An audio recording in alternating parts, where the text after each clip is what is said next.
Over the weekend, we learned the U.S. shot down another flying vessel in the sky, this time over Lake Huron in Michigan, according to ABC News. The unidentified aerial object appeared to be of octagonal shape, and it marks the latest in a slew of such episodes since the end of January, including the infamous Chinese spy balloon. Officials have not yet confirmed the nature of these flying objects. A New York Times story initially reported that the Pentagon scrapped any possibility of extraterrestrial activity, but then later updated its report following a press conference Sunday in which Air Force General Glenn Van Herk said they are keeping an open mind, saying, quote, "I haven't ruled out anything at this point. We continue to assess every threat or potential threat unknown that approaches North America with the attempt to identify it."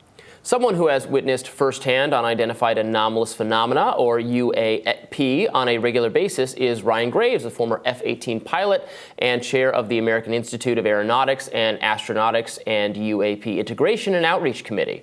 In an op-ed, he called on Congress to tell the American people the truth about these unexplained events. We're happy to welcome him on today to elaborate. Hello, Ryan. Thank you for having me on today. Yeah, thank you so much for joining us. So the spy balloon happens, and most people have the reaction like, what is this? How common is this? Well, this is so weird for us to not know what this is. And then, over the last several days, we've had a few more unidentified aerial phenomena. We're being told that's because in the wake of the spy balloon, the U.S. is monitoring the skies much more closely, which raises the possibility that this is actually pretty standard. They're just not paying as much attention to it. Where does someone, with your history and your experience, come at this? What should people know about what we're hearing about that the U.S. is seeing? So, first, I'm very glad to see that we're starting to recognize things on our radar systems that we've ignored in the past. Unfortunately, it took a balloon that people could look out and take pictures with their cameras from the ground to really bring attention to the matter. But this is something we've been talking about for a number of years. There are incursions in our airspace and off our coast, and we don't necessarily know what they all are. The working assumption is that, there is some foreign adversary that is either spying off our coast, or there is something else out there that is yet to be defined at this point. I think we're seeing now that the aperture is being opened up a little bit, just how many data points there are out there that could fall under either one of those categories. Ryan, thank you so much for your service and for this great piece in which you write, and here's a quote, "Why don't we have more data on these unidentified anomalous phenomena?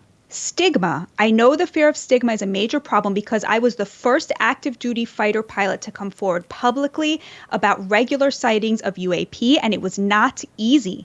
There's been little support or incentive for aircrew to speak publicly on this topic. There was no upside to reporting hard to explain sightings within the chain of command, let alone doing so publicly. Tell us a little bit about what that experience was like coming forward."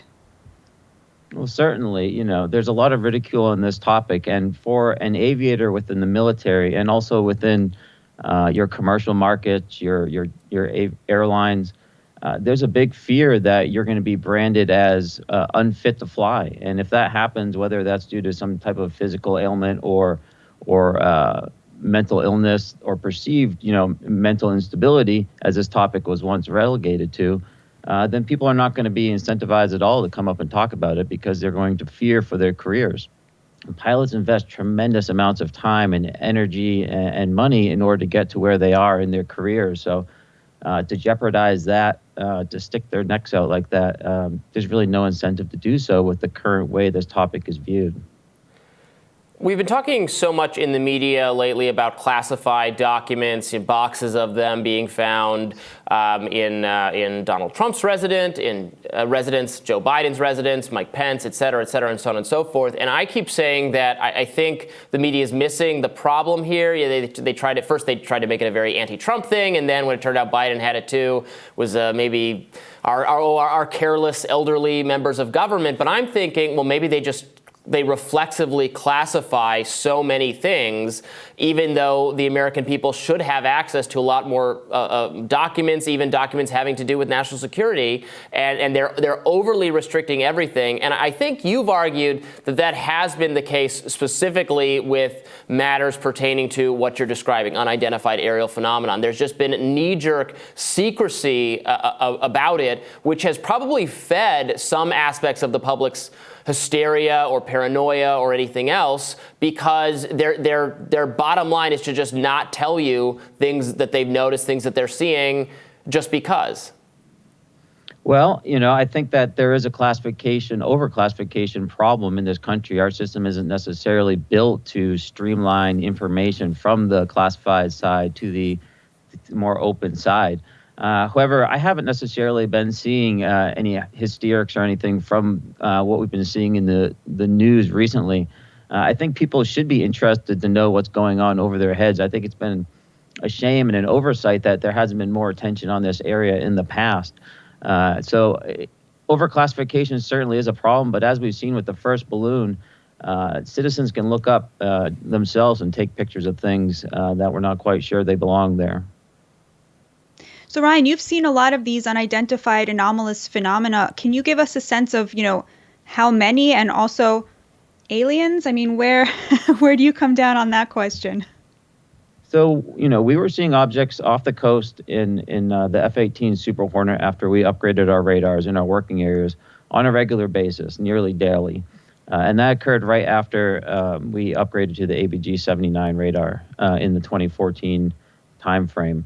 So from that period on, we have been regularly seeing objects off the coast, and that's continuing to this day, to my understanding. I'm curious to see whether we'll start to identify some of these objects off of these newly opened radars that we seem to be experimenting with off the northern coastlines. Mm.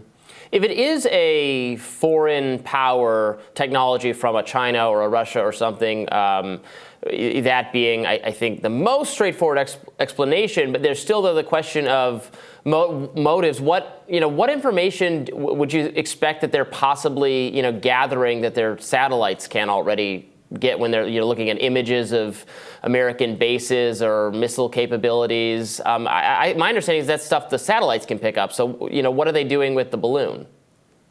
Well, whatever the specifics are that they're looking for, the fact is that they are willing to risk sending technology over here to take a look at it. So regardless of what the specific point of interest is, they're demonstrating that capability and that desire already.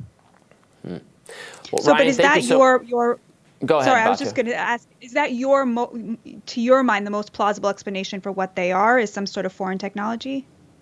I don't think there's one answer for this. And I've been saying that for a number of years. As we look closer to what's going on around us in our skies, we are going to find enemy combatants and hostile nations potentially gathering information on our assets off our coast. But there are also a lot more interesting things going on as well. And as we start to explore the foreign adversary piece, and we catalog that, and we move that through the proper channels, we now have the proper channels with the All-Domain Anomaly Resolution Office to start to funnel some of those ones that defy explanation. Well, thank you so much for joining us. We really appreciate it. My pleasure. Thanks for having me. And stay tuned for more Rising in just a minute.